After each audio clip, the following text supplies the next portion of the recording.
પાટણ જિલ્લાના સમી તાલુકાના ગાજદીનપુર સ્થિત ભીમનાથ મહાદેવ મંદિરના પવિત્ર પરિસરમાં વઢિયાર ક્ષત્રિય ઠાકોર સમાજનો 44મો ભવ્ય સમૂહ લગ્નોત્સવ અત્યંત ઉત્સાહપૂર્વક યોજાયો હતો।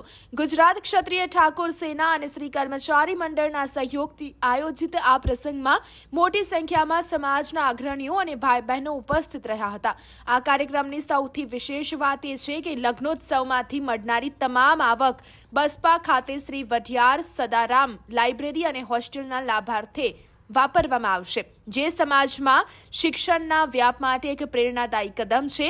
આ અવસરે રાધનપુરના ધારાસભ્ય લવિંગજી ઠાકોર, પૂર્વ ધારાસભ્ય નાગરજી ઠાકોર અને ડોક્ટર ગોવિંદજી ઠાકોર સહિતના મહાનુભાવોએ હાજરી આપી નવદંપતીઓને સુખી જીવનના આશીર્વાદ આપ્યા હતા અને સમાજની આ સેવાકીય પ્રવૃત્તિને બિરદાવી હતી। ભીમનાથ દાદાના પાવન સાનિધ્યમાં આજે વઢિયાર ક્ષત્રિય ઠાકોર સમાજ અને કર્મચારી મંડળ દ્વારા આયોજિત આ 44મો સમૂહ લગ્ન અને એમાં 43 નવદંપતીઓએ પ્રભુતામાં પગલાં પાડ્યા છે।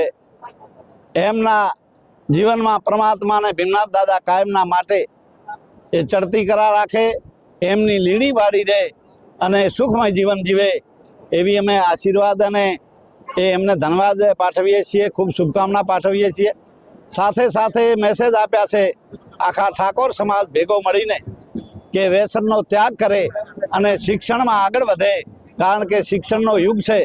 એટલે આવી વાત કરી છે અને જે આયોજન એ કર્યું સુંદર, એ આયોજકોને પણ હૃદયથી હું ખૂબ શુભકામના પાઠવું છું કે આ સમૂહ લગ્ન અનિવાર્ય છે અને આથી વિશેષ વધારે ને વધારે હર વર્ષ સમૂહ લગ્નમાં જોડાય એવી હું એક ધારાસભ્ય તરીકે અપીલ કરું છું, વિનંતી કરું છું। અસ્તુ। श्री भीमनाथ महादेव मंदिर गाजदीनपुरा खाते श्री वढियार क्षत्रिय ठाकोर समाज पेरी ठाकोर सेना और कर्मचारी मंडल द्वारा आज 44मो समूह लग्न योजायो, जेमां 42 युगलोए प्रभुता में पगला पाड्या।